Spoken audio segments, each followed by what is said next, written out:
SIR complete করে পশ্চিমবঙ্গে যদি নির্বাচন হয়, সেই নির্বাচন পরবর্তী মুখ্যমন্ত্রীর নাম আর যাই হোক, মমতা ব্যানার্জি হবে না। আপনার দলের ইলেক্টেড মেম্বার লোকাল বডিতে তারা বাংলাদেশের নাগরিক কি করে হলো? আজকে রোহিঙ্গাদের এরকম জায়গা আপনি বলুন, আমি দেখিয়ে দেবো। এরকম একজন স্বৈরাচারী অশিক্ষিত মহিলা, তিনি তো যা করছেন এখানে সেগুলো তো পাগলামো। এর সঙ্গে ধর্মীয় কোনো ব্যাপার নেই, একমাত্র হিন্দু ধর্মকে অপমান করা ছাড়া আর কিছু নেই। তা আমি বলি কি, পশ্চিমবঙ্গে অভিষেক ব্যানার্জির অস্তিত্বটা কোথায় মমতা ব্যানার্জির ভাইপো ছাড়া? স্যার, আপনাকে মাধ্যমে স্বাগত। নমস্কার। 28 আগস্টের মঞ্চ থেকে মুখ্যমন্ত্রী বলছেন যে ভোট এলেই কেন্দ্রীয় এজেন্সিগুলোর দাপাদাপি বাড়ে। এর একটাই জবাব হয়, ভোট এলে পরেই মমতা ব্যানার্জির গালাগালি বাড়ে।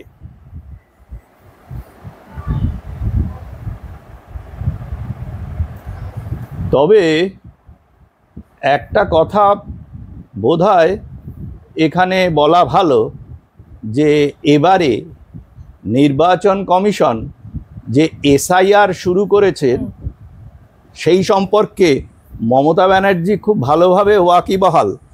এবং আমি এখনই বলে দিতে পারি, এসআইআর কমপ্লিট করে পশ্চিমবঙ্গে যদি নির্বাচন হয়, সেই নির্বাচন পরবর্তী মুখ্যমন্ত্রীর নাম আর যাই হোক, মমতা ব্যানার্জি হবে না।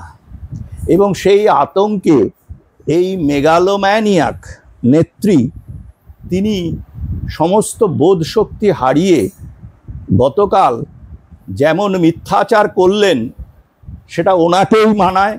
আর ওনার থেকেও কম শিক্ষিত ওনার দলবলের সব নেতা চেলাচামুন্ডারাই একমাত্র সেটা শোনে। এবং মিডিয়া থেকে ধরে ভারতবর্ষ তথা পৃথিবীর অন্য মানুষদের কাছে তিনি কেমন হাসির খোরাক, আমি একটু একটু করে বলি। যেমন উনি বলেছেন যে উনি নাকি এই সব কেন্দ্রীয় এজেন্সি অমুক তমুক এগুলো নিয়ে একটা বই লিখবেন। আমার বক্তব্য হচ্ছে, উনি বই একটা কেন, উনি তো বহু বই, কথাঞ্জলি থেকে কত মানে মমতাঞ্জলি অবধি সব কিছুই করেছেন। সব জলাঞ্জলি দেওয়ার পরে ওনার শেষ বইটার নাম হোক জলাঞ্জলি, যার কটা কপি বিক্রি হবে সেটা খালি আমরা অ্যামাজন থেকে দেখে নেব। কারণ হচ্ছে কি, কোন একজন কি জেলে থাকা একজন কি সেন নাকি কি নাম, তিনি ওনার ছবি কিনেছিলেন, কোটি টাকায় ওনার ছবি বিক্রি হতো। আমি এখন জানতে চাই গত 10 বছরে ওনার কটা ছবি বিক্রি হয়েছে। এরকম মিথ্যাচার।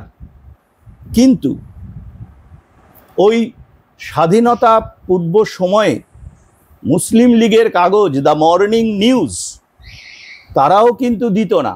সেই মিথ্যাচারকেও ছাপিয়ে গেছে মমতা ব্যানার্জির মিথ্যাচারগুলো। একটার পর একটা বলি। এসআইআর নিয়ে উনি কি বলবেন?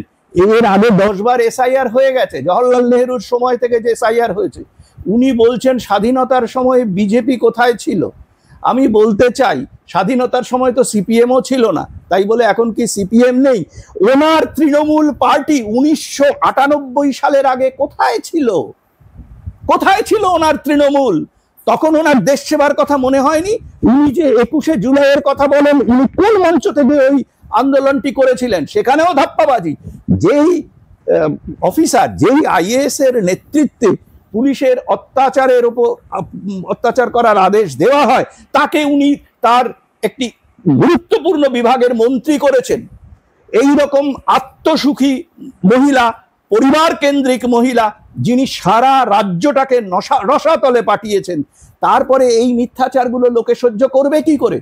উনি বিজেপির কথা বলেন, বিজেপি তো ওনার দলের থেকে পুরনো দল এবং একটা পাস্ট লিগ্যাসি আছে। ওনার পাস্ট লিগ্যাসি হচ্ছে কংগ্রেস। কোন কংগ্রেস? উনি আজকে সততার কথা বলেন। উনি আবার রাহুল গান্ধীকে পছন্দ করেন না, কারণ রাহুল গান্ধী নেতা হলে উনি নেতা হতে পারবেন না। কিন্তু ওই সময়ে উনি কটা প্রতিবাদ করেছিলেন যে গলি গলি মে শোর হ্যায়, রাজীব গান্ধী চোর হ্যায়। আজকে সততার প্রতীক বলে উনি প্রচুর টাকা খরচা করে নিজের বিজ্ঞাপন করেছিলেন। সেই বিজ্ঞাপনগুলো এখন দেখা যায় না কেন? ওনার আধা ক্যাবিনেট কেন জেলের মধ্যে থাকে? আর ওনার ক্যাবিনেটের মন্ত্রীদের কখনো কোনো এজেন্সি হোক, তদন্তকারী সংস্থা হোক, ধরলেই তারা দিল কি মরিজ হয়ে যায় আর হাসপাতালে গিয়ে বসে থাকে। পার্থ চট্টোপাধ্যায় এখন কোন হাসপাতালে কিভাবে আছেন? একজন মিথ্যাচারী মহিলা, একজন অসৎ মহিলা, কেন পার্থ চট্টোপাধ্যায়কে সোপর্দ করার অর্ডার পশ্চিমবঙ্গ সরকার দেয়নি? আমি একটা কথা বলি, উনি কিরকম মিথ্যেবাদী। উনি অভয়াকাণ্ডের পরে বলেছিলেন, এবং ওনার যে মানে সাজানো যারা বিরোধী, যারা তথাকথিত রাজ্যারা আন্দোলন করেছিল, হ্যাঁ, আমি একটা জিনিস বলতে চাই। আমি একটি অনুষ্ঠানে এইমসে তখন গিয়েছিলাম, এইমসের ডিরেক্টর এর সঙ্গে তখন আমার কথা হচ্ছিল। উনি এই ইনফরমেশনটা আমাকে দিয়েছিলেন, ভেরিফাই করা যেতে পারে ডেট দেখে, যে উনি বলেছিলেন যে সাবজি मैं क्या करूं, সে ডিরেক্টর বলেছিলেন যে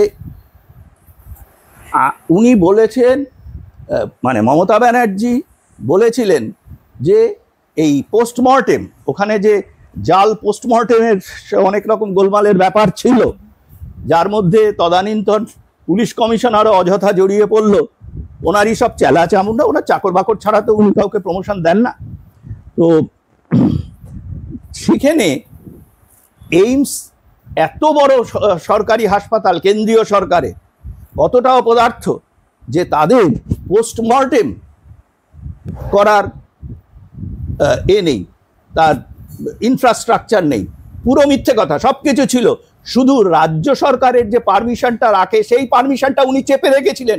মনে রাখতে হবে উনি মুখ্যমন্ত্রীর সঙ্গে সঙ্গে রাজ্যের স্বাস্থ্যমন্ত্রীও, সুতরাং ওনার ইনভলভমেন্ট ছিল যে ওইখানে ওইভাবে অভয়ার যে তোমার পোস্টমর্টেম সেটাকে ইনফ্লুয়েন্স করার। এ কথাটা আমাদের সংবাদ মাধ্যম চটি চাটা সংবাদ মাধ্যম বলে না। আমি তোমাকে আবার বলে দিচ্ছি, এই পশ্চিমবঙ্গের সংবাদ মাধ্যমকে আমি অনেক দেখেছি। এরা কেন কিভাবে চলে সেটা আমার জানা আছে। আমার ব্যক্তিগত স্তরে অনেকেই অনেক কিছু বলে, আমি সেগুলোর খুব একটা জবাব দিই না। I pity them. এক নম্বর, পশ্চিমবঙ্গে গণতান্ত্রিকতার কোনো লেশ মাত্র নেই, এবং ওনার একটাই উদ্দেশ্য দারুল ইসলাম করা, এবং দারুল ইসলামের উনি সম্রাজ্ঞী হবেন। শুধু এই বোধটা ওনার নেই যে দারুল ইসলাম কোনো কনভার্টেড ইসলামিককে কখনো মার্জনা করেনি।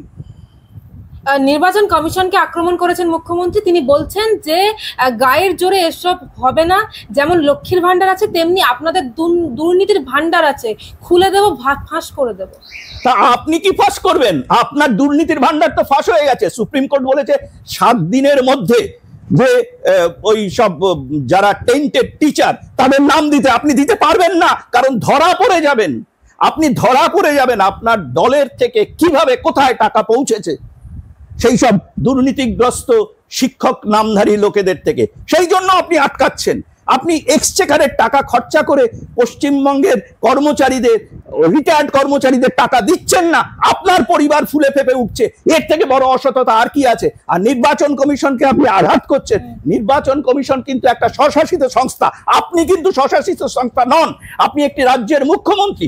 নির্বাচন কমিশনের নির্বাচন কন্ডাক্ট করার কথা, সেখানে আপনি তাকে ইনফ্লুয়েন্স করছেন, কারণ আপনি চাইছেন বিদেশি নাগরিকদের যারা ভারত বিরোধী শক্তি তাদেরকে আপনার ভোটার করে আপনার গদিতে রাখা, জোর করে আপনার প্রশাসনকে অগণতান্ত্রিক পদ্ধতিতে ব্যবহার করে আপনি এই কাজটি করেছেন। বহু জায়গায় সেগুলো ধরা পড়েছে। আপনার দলের লোক, আপনার দলের ইলেক্টেড মেম্বার লোকাল বডিতে, তারা বাংলাদেশের নাগরিক। কি করে হলো?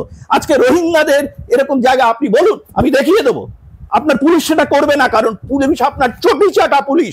পশ্চিমবঙ্গ পুলিশের কোনো অস্তিত্ব নেই। আজকে পশ্চিমবঙ্গ পুলিশ হচ্ছে, দেখো আজকে মমতা ব্যানার্জি যে চলছে সে 2 ধরনের গুন্ডা নিয়ে চলছে। এক দল হচ্ছে লাইসেন্স গুন্ডা, আমি আগেও বলেছি লাইসেন্স গুন্ডারা হচ্ছে পুলিশ পশ্চিমবঙ্গের, এবং আনলাইসেন্সড গুন্ডা তারা হচ্ছে ওনার দলের যারা গুন্ডামি করা, ওই যারা এক সময় চটিধারী পুলিশ ছিল নন্দীগ্রামে, যাদের বিরুদ্ধে উনি আন্দোলন করতে গিয়েছিলেন, কিন্তু আসল নন্দীগ্রামের যে আন্দোলনকারী তার কাছে উনি ভোটে হেরে পালিয়ে এসে ভবানীপুর থেকে পেছনের দরজা দিয়ে ইলেক্টেড হয়েছেন। ইনি সততার ধ্বজাধারী, ইনি গণতন্ত্রের কথা বলেন, ইনি নির্বাচন কমিশনকে চ্যালেঞ্জ করেন। আজকে যদি 2টো ট্যাঙ্ক বেরোয় আমাদের ফোর্ট উইলিয়াম থেকে, মমতা ব্যানার্জির অস্তিত্ব পাওয়া যাবে না। ভাইপো আগে দেখবে প্লেনে উঠে পশ্চিমবঙ্গের উপরে ছাড়িয়ে বেরিয়ে গেছে। বড় বড় কথা উনি কাকে বলছেন? ওনার কাটমানি কালেক্টরদের বলুন যে সাধারণ লোককে এইসব কথা বলেন কি করে? উনি বলেন বিজেপির অস্তিত্ব কোথায় ছিল? ওনার অস্তিত্ব কোথায় ছিল? ওনার দলের অস্তিত্ব কোথায় ছিল? উনি যে গান্ধীর কথা বলেন, উনি যে জওহরলাল নেহরুর কথা, ওনার দল, উনি দেখো একটা কথা বলি, এমার্জেন্সির সময় জয়প্রকাশ নারায়ণের গাড়িতে উঠে যে মহিলা নৃত্য করছিল তার ছবি কিন্তু এখনো আছে, বের করে দেবো। তখন ওনার তৃণমূল, উনি তো আবার তৃণমূল বলতে পারেন না, তাই তৃণমূল বলেন, ওনার তৃণমূল দলটার অস্তিত্ব কোথায় ছিল? কি সব, উনি তো অনেক কিছুই বলেন। উনি সেই গান্ধীজির অনশন ভাঙিয়েছিল বেলেঘাটায় নাকি স্বর্গ থেকে নেবে এসে রবীন্দ্রনাথ। ওরা কথাঞ্জলি পড়বে, তাহলে দেখতে হবে যে তার আগে তোমার একটা ওই রাঁচিতে সিট বুক করা আছে কিনা, অন্তত আমাদের পশ্চিমবঙ্গের গোবড়াতে সিট বুক করা আছে কিনা। মেন্টাল হাসপাতালের রোগী ছাড়া কেউ ও বই কমপ্লিট করতে পারে না পড়ে। উনি তো বলছিলেন ওনাকে নাকি বন্দুক নিয়ে তাড়া করা হয়েছিল একবার, উনি নাকি হাজরা মোড়ে। উনি তো অনেক স্বপ্ন দেখেন, এসব তার রেকর্ড কোথায়? আমি তো রেকর্ড দিয়ে বলছি। উনি যে নিজের নামের আগে ডক্টর লিখতেন, হ্যাঁ, এবং অস্তিত্বহীন আমেরিকার বিশ্ববিদ্যালয় ইস্ট জর্জিয়া ইউনিভার্সিটির ডক্টরেট ছিলেন, তার ডকুমেন্ট আছে তো। উনি একটা সত্যি কথা জীবনে বলেছেন, মার্ফেডাস থেকে উনি মিথ্যে কথা শিখেছিলেন, কখনো সত্যি কথা বলেন না। এখন এইসব ধরা পড়ে গেছে এবং উনি পরিষ্কার বুঝে গেছেন যে পশ্চিমবঙ্গে মৃত ভোটার, চলে যাওয়া ভোটার এবং ওনার বিদেশি রোহিঙ্গা বাংলাদেশি ভোটার, এরা সব দলবদ্ধভাবে কিন্তু 1 কোটির ওপর ছাড়িয়ে যাবে এবং তাহলে ওনার পক্ষে কখনো আগামী নির্বাচন জেতা সম্ভব নয়। এই জন্য উনি নির্বাচন কমিশনকে গালাগাল করছেন। গালাগাল করে তো উনি নিজের যে মানে পারিবারিক ঐতিহ্য, ওনার যে শিক্ষা দীক্ষা কালচার, সেগুলোকে এক্সপোজ করছেন। সেগুলোকে যাদের ভালো লাগে তারা ওনারই চরিত্রের, ওনারই জায়গার লোক। জগন্নাথ ধাম, স্যার মুখ্যমন্ত্রী বলছেন যে জগন্নাথ ধাম দেখেছেন, এবার দুর্গাঙ্গন তৈরি হবে। জগন্নাথ ধাম উনি দেখেননি, উনি পাবলিকলি মাথায় চাদর দিয়ে নামাজ পড়েন এবং বিভিন্ন রকম কারণে ওনাকে জগন্নাথ ধামে প্রবেশাধিকার দেওয়া হয়নি। দেখো তোমাকে একটা বলি যে কারোর যদি জন্মান্ধ সন্তান জন্মায় আর তার নাম যদি তিনি পদ্মলোচন নামে মানে রাখেন, তাহলে সেটা পদ্মলোচন নামের কোনো মানুষ হয়, কিন্তু সেটা কিন্তু পদ্মলোচন হয় না। একই রকমভাবে উনি জগন্নাথ ধাম বলে পশ্চিমবঙ্গ সরকারের টাকায় বেআইনিভাবে একটা কালচারাল সেন্টার বানিয়ে তাকে জগন্নাথ ধাম বলে চালালেন, তাহলে সেটা জগন্নাথ ধাম হয় না। উনি ওই রকম দুর্গাঙ্গন বানাবেন যেখানে দুর্গা ঠাকুর বা তার যে সামাজিক, ধর্মীয় এবং কালচারাল কোনো অস্তিত্ব থাকবে না। সেখানে নামাজ পড়া হবে, গীতার জায়গায় বাইবেল পড়া হবে, ত্রিপিটক পড়া হবে, অনেক কিছুই হতে পারে, এবং উনি যেটা বলবেন সেটা হয়। এরকম একজন স্বৈরাচারী অশিক্ষিত মহিলা, তিনি তো যা করছেন এখানে সেগুলো তো পাগলামো। এর সঙ্গে ধর্মীয় কোনো ব্যাপার নেই, একমাত্র হিন্দু ধর্মকে অপমান করা ছাড়া আর কিছু নেই। হঠাৎ করে ওনাকে এই মন্দির বা এই দুর্গাঙ্গন তৈরি করতে হচ্ছে কেন? আসলে উনি যে এখানে জেহাদি ইসলামের পিঠে চড়েছেন, উনি যে পশ্চিমবঙ্গকে ভারত থেকে আলাদা করে তুলে নিয়ে গ্রেটার বাংলাস্তান করার যে জেহাদি পরিকল্পনার একটি অঙ্গ হিসেবে কাজ করছেন, সেটা পশ্চিমবঙ্গের হিন্দু ভোটারদের যাতে কোনো ইনফ্লুয়েন্স না করতে পারে, তিনি সেই জন্য তাদের কাছে এই রকম মিথ্যাচার করছেন। কই, উনি তো কোনো মুসলমান এলাকায় গিয়ে বলেন না যে আমি এখানে দুর্গাঙ্গন করব, আমি জগন্নাথ ধাম করেছি, আমি এই করেছি। ওনার জগন্নাথ ধামের প্রসাদ আসে কোথার থেকে? একজন মুসলিম মিষ্টির দোকানওয়ালার থেকে। ওনার জগন্নাথ ধামের যে দেখভালের ইনচার্জ, তিনি ওনার ক্যাবিনেটের সিনিয়র মন্ত্রী ফিরহাদ হাকিম, যিনি পাবলিকলি বলেছেন যে যাদের দুর্ভাগ্য যে ইসলাম নিয়ে জন্মায়নি তাদেরকে ইসলামের দাওয়াত দেওয়াটাই আমাদের মাকসাদ। এটা পরিষ্কার হয়ে গেছে যে ওরা দারুল ইসলাম করতে চাইছে। আজকে এইসব মিথ্যাচার করে উনি নিজেকে হাস্যাস্পদ মিথ্যেবাদী অসৎ হিসেবে প্রতিপন্ন করছেন। ওনাকে দেখলেই তো আমার এখন করুণা হচ্ছে। এবং এটা বোঝা যাচ্ছে যে নির্বাচন কমিশন যে ধাক্কাটা দিয়েছে যে জল মেশানো ভোটার লিস্টে আমি ভোট করতে দেব না, তোমাকে বিদেশি নাগরিকদের সমর্থনে ভারতবর্ষকে ভাঙার জন্য ক্ষমতায় থাকতে দেব না, নর্মালি গণতান্ত্রিক পদ্ধতিতে যেভাবে ইলেকশন হয় সেভাবে তোমাকে করতে হবে, তাতেই তো ওনার হাতে গা লেগেছে। মুশকিলটা হচ্ছে তো এইখানেই। অভিষেক বন্দ্যোপাধ্যায় 28শে আগস্টের মঞ্চ থেকে বলছেন যে সবাই তৃণমূলের বিরুদ্ধে, বিচার ব্যবস্থা তৃণমূলের বিরুদ্ধে, বিজেপি, কেন্দ্রীয় বাহিনী, ইডি, সংবাদ মাধ্যম, সিবিআই, ইলেকশন কমিশন সবাই তৃণমূলের বিরুদ্ধে, কিন্তু বাংলার 10 কোটি বঙ্গবাসী তৃণমূলের পক্ষে। একটা কথা তোমাকে বলবো, যেটা সিপিএমরা অনেক সময়, তারা অবশ্য এখন ভুলে গেছে, যে একটা স্লোগান দেওয়ালে লিখত, দিল্লি থেকে আসলো গাই সঙ্গে বাছুর সিপিআই, কারণ তখন কংগ্রেসের সিম্বল ছিল গাই বাছুর এবং কংগ্রেসের যে সহযোগী, তার যে শিশু, সেটা ছিল সিপিআই। সিপিএম তখন আলাদাভাবে তাদের বিরোধিতা করত। তা আমি বলি কি, পশ্চিমবঙ্গে অভিষেক ব্যানার্জির অস্তিত্বটা কোথায়? মমতা ব্যানার্জির ভাইপো ছাড়া। এবং একটা বাংলা প্রবাদ আছে, সেটা দিয়েই আমি শেষ করে দিই, ছাগলে কি না বলে, পাগলে নয়, ছাগলে কি না খায়।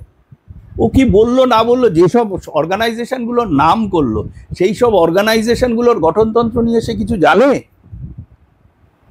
তার তো নাকি কোনো ডিগ্রি ফিগ্রিই নেই, খালি স্কুল লিভিং সার্টিফিকেট আছে, এটা শুনেছি আমি। আমার দেখো, ব্যক্তিগতভাবে অভিষেক ব্যানার্জি সম্পর্কে আমি কিছু বলতে চাই না, একটাই কারণে, যে তার এখনো অবধি রাজনৈতিক ম্যাচিওরিটি বা রাজনৈতিক প্রতিষ্ঠা বলে কিছু নেই, কিছুই নেই।